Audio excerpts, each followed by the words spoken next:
तो कहानी शुरू 4 जून 1987 से होती है, जहाँ पर हम एक लड़के को देखते हैं। उसके अंदर एक शैतानी आत्मा आई हुई थी। वहाँ पर फादर, जिनका नाम गैब्रियल था, वो उस लड़के का इलाज कर रहे थे। वो आकर उस लड़के के अंदर आए हुए शैतान से पूछते हैं, तुम कौन हो? जिस पर वो कहता है कि मैं एक डीमन हूँ। फादर गैब्रियल उससे उसका नाम भी पूछते हैं, पर वो डीमन अपना नाम नहीं बताता। फादर कहते हैं कि इस लड़के का पीछा छोड़ दो, और पिक जो वो वहाँ पर लाए हुए थे कहते हैं कि अगर तुम सच में डीमन हो तो मुझे इसके अंदर जाकर दिखाओ। वो डीमन ऐसा ही करता है, उस लड़के के अंदर से निकलकर पिक के अंदर चला जाता है। ऐसा होते ही फादर गैब्रियल उस पिक को गोली मार देते हैं और डीमन भी भाग गया था और वो लड़का भी ठीक हो जाता है जिसके अंदर पहले डीमन था। यहाँ पर ये बात तो साफ थी कि फादर गैब्रियल बहुत ही माहिर प्रीस्ट थे। इसके बाद चर्च की काउंसिल में एक मीटिंग होती है जिसमें फादर गैब्रियल को बुलाया गया था। वहाँ पर सभी फादर गैब्रियल से पूछते हैं कि 4 जून को तुमने उस लड़के का एक्सॉर्सिज्म क्यों किया, उसके अंदर से डीमन को क्यों निकाला, जबकि तुमने किसी की इजाजत भी नहीं ली थी। ये सब उसी एक्सॉर्सिज्म की बात कर रहे थे जो हमने अभी कहानी के शुरू में देखा था। फादर सबसे कहते हैं वो दरअसल कोई एक्सॉर्सिज्म नहीं था, बल्कि उस लड़के को दिमागी बीमारी थी। वो ऐसा समझ रहा था कि उसके अंदर डीमन का असर है, पर ऐसा कुछ नहीं था। यहीं पर मीटिंग में एक फादर कहते हैं कि जरूरी नहीं हर इंसान के अंदर डीमन हो। हमारे पास जो भी केसेस आते हैं वो ज्यादातर दिमागी बीमारी के बारे में होते हैं। बस कुछ ही केस ऐसे होते हैं जिनमें हमें डीमंस का सामना करना पड़ता है। यहाँ पर फादर गैब्रियल उसकी बात सुनकर गुस्से में आ गए थे। वो कहते हैं तुम आखिर चाहते क्या हो? तुम यही चाहते हो कि मैं अपने ओहदे से हट जाऊं? वो कहते हैं इस तरह की बात करके तुम सभी फादर्स की पोजीशन को खत्म करना चाहते हो। तभी यहाँ पर एक फादर गैब्रियल के केस में मरी हुई एक लड़की का जिक्र करता है। गैब्रियल को इस बात पर और ज्यादा गुस्सा आ गया था। वो इस मीटिंग को छोड़कर चले जाते हैं। इसके बाद अगले सीन में हम एक लड़की जूलिया को देखते हैं जो अपने छोटे बेटे और बेटी के साथ अमेरिका से स्पेन आ रही थी। असल में 1 साल पहले जूलिया के हस्बैंड की मौत एक कार एक्सीडेंट में हो गई, जिसमें उसका छोटा बेटा भी उस वक्त अपने डैड के साथ था। जूलिया का बेटा हेनरी उस एक्सीडेंट में तो बच गया, मगर उसके हस्बैंड की मौत हो गई। उस वक्त से हेनरी ने बोलना बंद कर दिया था। वो बोलता ही नहीं था। अब क्योंकि इनका कमाई का कोई जरिया नहीं था, तो इसलिए जूलिया अपने हस्बैंड के खानदानी घर की मुरम्मत करवाकर उसे बेचने आई थी, ताकि उसे बेचकर इन्हें पैसे मिल जाएं। इसलिए कुछ दिन के लिए इन्हें यहीं पर रहना था। पर यहाँ पर जूलिया की बेटी को बिल्कुल अच्छा नहीं लगता, क्योंकि वो यहाँ पर रहना ही नहीं चाहती थी। अब जब जूलिया अपने घर में आई थी तो यहाँ पर इसकी मुलाकात एक फादर एस्क्यूबेल से होती है, जो कि इस घर का ख्याल रखा करते थे। वो उससे कहते हैं कि अगर कोई भी जरूरत हुई तो आप मुझे बुला सकती हैं। यहाँ पर जूलिया की बेटी चारों तरफ जब देख रही थी तो उसे दीवार पर एक सिंबल निशान नजर आता है, जो कि एक बड़े चर्च का था। तभी उस दीवार में दरार आने लगी थी, जिससे जूलिया की बेटी डर जाती है और वहाँ से चली गई थी। अब ऐसा ही निशान वहाँ पर इनके घर में जो वर्कर्स काम कर रहे थे उनमें से एक को नजर आता है। जब ये गौर करती है और दीवार के अंदर आग जलाकर देखने की कोशिश करते हैं तो वहाँ पर एक जोरदार धमाका होता है, क्योंकि वहाँ पर सल्फर गैस थी, जिस वजह से ये हादसा हुआ था। और इस हादसे की वजह से बाकी के वर्कर्स ने भी काम करने से मना कर दिया था। जब ये सब चल रहा था तो वहाँ पर जूलिया का बेटा हेनरी अजीब अजीब हरकतें करने लगता है। उसे न जाने क्या हो गया था, उसने अब बोलना भी शुरू कर दिया था। जब जूलिया उसे देखने जाती है तो हेनरी के अंदर एक डीमन की आवाज बोल रही थी। वो अपने मुंह के ऊपर एक कट भी मार लेता है। यहाँ पर दरअसल जो वर्कर काम करने आया था उन्होंने आग जलाकर अनजाने में किसी खतरनाक डीमन को आजाद कर दिया था, जिसने बेचारे हेनरी को अपने काबू में कर लिया। हालांकि हेनरी को जूलिया हॉस्पिटल भी लेकर जाती है, जहाँ पर डॉक्टर उसे ये बताते हैं कि वो बस अपने डैड की मौत के सदमे में है, इसीलिए उसे दिमागी डॉक्टर की जरूरत है। डॉक्टर जूलिया को एक इंजेक्शन भी देती है और कहती है कि हेनरी अगर काबू से बाहर हो तो तुम उसे ये इंजेक्शन लगा देना, जिससे वो बेहोश हो जाएगा। जूलिया को डॉक्टर की बातों पर यकीन नहीं आ रहा था, इसीलिए वो मदद के लिए फादर एस्क्यूबेल के पास जाती है। फादर जैसे ही हेनरी को देखने अंदर जाते हैं तो उसके अंदर का डीमन फादर को उठाकर बाहर फेंक देता है। अगले सीन में हम फादर गैब्रियल के साथ उनके हेड को देखते हैं। हेड फादर गैब्रियल को स्पेन जाने का कह रहे थे। हेड उसे हेनरी के बारे में बताते हैं। कहती है कि यहाँ पर एक फैमिली है जिसे तुम्हारी मदद की जरूरत है, और उस जगह की वजह से चर्च ने भी बहुत मुसीबतों को देखा है, इसीलिए तुम्हें जाकर उस बच्चे को बचाना होगा। उसके अंदर बहुत ही खतरनाक डीमन है, तुम जो भी करना सोच समझ कर करना।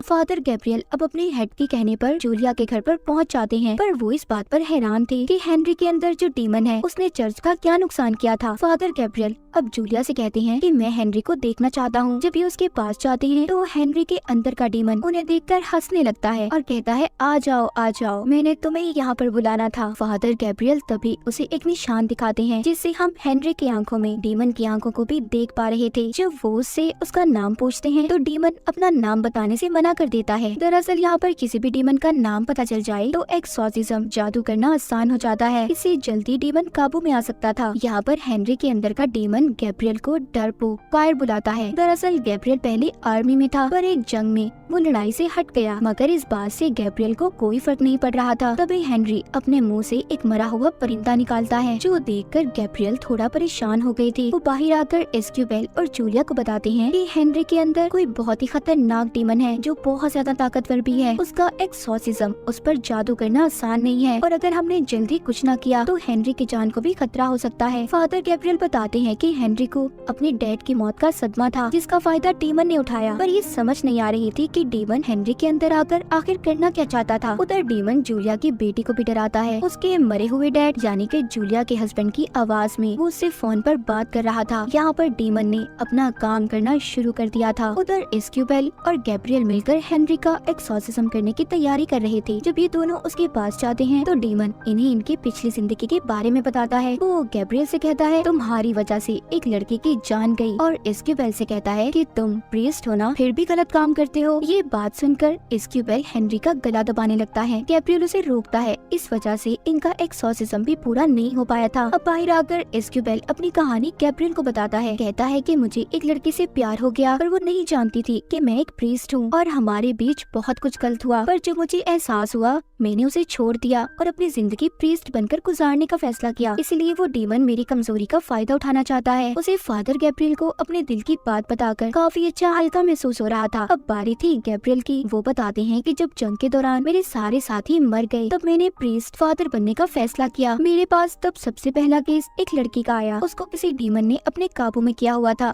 पर मुझे लगा कि वो दिमागी तौर पर पागल है, पर ऐसा नहीं था। उसने मेरे सामने एक परिंदे को भी खा लिया। इसीलिए तो जब हेनरी ने अपने मुंह से मरे हुए परिंदे को निकाला तो मैं डर गया था, और वो लड़की बाद में छत से कूद गई, जिस वजह से उसकी मौत हो गई। मुझे आज तक यही लगता है अगर मैं उसकी बात को मान लेता और उसमें से डीमन को निकाल देता तो आज वो जिंदा होती। इसीलिए अब फादर गैब्रियल एस्क्यूबेल से कहते हैं कि तुम्हें हेनरी पर नजर रखनी होगी, और खुद यहाँ पर उस डीमन के खिलाफ सबूत ढूंढने चले जाते हैं। जहाँ पर उन्हें इसी घर में एक कुआं मिलता है, जिसके ऊपर चर्च के निशान की सील लगी हुई थी, जिसको हटाने से फादर गैब्रियल को बहुत सारे कंकाल ढांचे नजर आते हैं। उधर दूसरी तरफ हम चर्च में गैब्रियल के हेड को देखते हैं, जो बैठे एक किताब को पढ़ रही थी, जिसे पढ़कर उन्हें ये बात पता चलती है कि वहाँ पर जो डीमन है वो बहुत ताकतवर है। वो एक ही वक्त में बहुत सारे लोगों को पोजेस्ड अपने काबू में कर सकता है। इसी किताब को पढ़ते हुए हेड की तबीयत भी खराब हो रही थी। उधर हेनरी के अंदर का डीमन, जो कि एस्क्यूबेल को चालाकी से अपनी मदद के लिए बुलाता है, जब वो उसके पास जाता है तो उसने उसका कान काट लिया था। साथ ही वो जूलिया की बेटी को भी दूर फेंकता है, और जूलिया को बेड पर फेंककर उसका गला घोटने लगता है। जब इन सब के बारे में गैब्रियल को पता चला तो वो वहाँ पर आकर सबको बचाते हैं।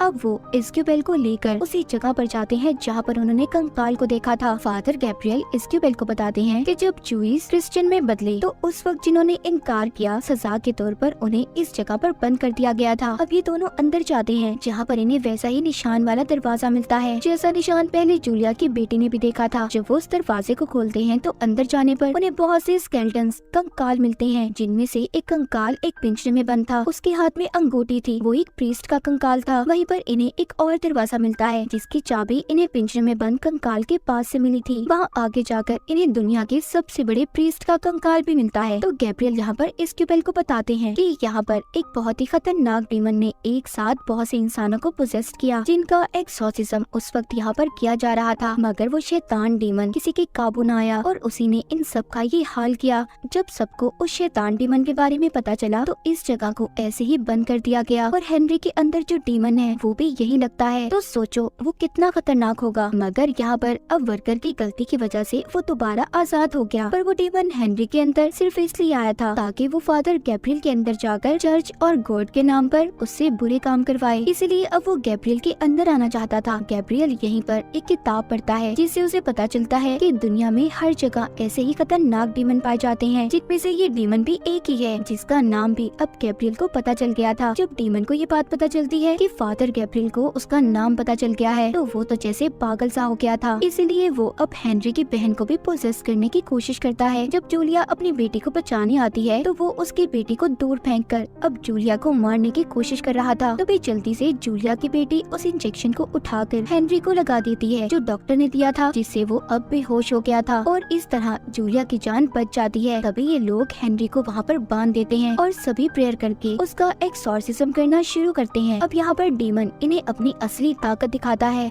वो जूलिया की बेटी को पोसेस कर लेता है जो देखते ही देखते छत की सीलिंग पर चढ़ गई थी। वो जूलिया को मारने की भी कोशिश करता है। डीमन गैब्रियल से कहता है कि अगर तुम मेरे सामने अपने घुटने टेक दोगे तो मैं सबकी जान को छोड़ दूंगा। गैब्रियल जब सबकी जान खतरे में देखता है तो वो डीमन की बात को मान गया था, जिससे वो डीमन सबकी जान को छोड़ देता है। इस बात का फायदा उठाकर इस्क्यूबेल जूलिया और उसके बच्चों को जल्दी से यहाँ से जाने का कहता है और खुद यहीं पर रुककर फादर गैब्रियल की मदद करने का फैसला करता है। अब डीमन हेनरी को छोड़कर फादर गैब्रियल के अंदर आ गया था। फादर खुद को फांसी लगाकर अपनी जान देना चाहते थे क्योंकि वो जानते थे कि डीमन पता नहीं उससे क्या क्या गलत काम करवाएगा, पर डीमन ऐसा नहीं करने देता। गैब्रियल को खून की उल्टी आ रही थी, इसीलिए ये अब उसी एक्सॉर्सिज्म वाली जगह पर जाकर खुद को जलाकर मारने की कोशिश करते हैं। इसी बीच इस्क्यूबेल भी वहाँ पर पहुँच गया था जो मंत्र पढ़कर एक्सॉर्सिज्म को शुरू करता है, पर तभी उधर डीमन उसके सामने उसी लड़की को ले आता है जिससे इस्क्यूबेल प्यार करता था। वो लड़की खून में नहाई हुई थी। वो उसे मारना शुरू कर देती है। उधर दूसरी तरफ गैब्रियल के सामने भी डीमन उसी लड़की को लाकर खड़ा कर देता है जिसकी गैब्रियल की वजह से मौत हुई थी। इस्क्यूबेल यहाँ पर उस लड़की के सर पर जब क्रॉस का निशान रखता है जिससे उसका जिस्म फट गया था, अभी गैब्रियल को भी देता है। इस तरह वो लड़की भी गैब्रियल से दूर हो गई थी, जिसके बाद दोनों इस्क्यूबेल और गैब्रियल मिलकर एक्सॉर्सिज्म को शुरू करते हैं और उस डीमन को उन्होंने हेल यानी कि नर्क में भेज दिया था। वहीं पर गैब्रियल की हेड की तबीयत भी ठीक हो गई थी। वो अब दोनों को बुलाकर शाबाशी देते हैं। तभी वहाँ पर एक और फादर आते हैं जो बताते हैं कि अभी भी 199 जगह ऐसी हैं जहाँ पर ये शैतानी डीमन पाए जाते हैं। तुम्हें जाकर इन्हें खत्म करना होगा और इसी के साथ ही कहानी यहीं पर खत्म हो जाती है।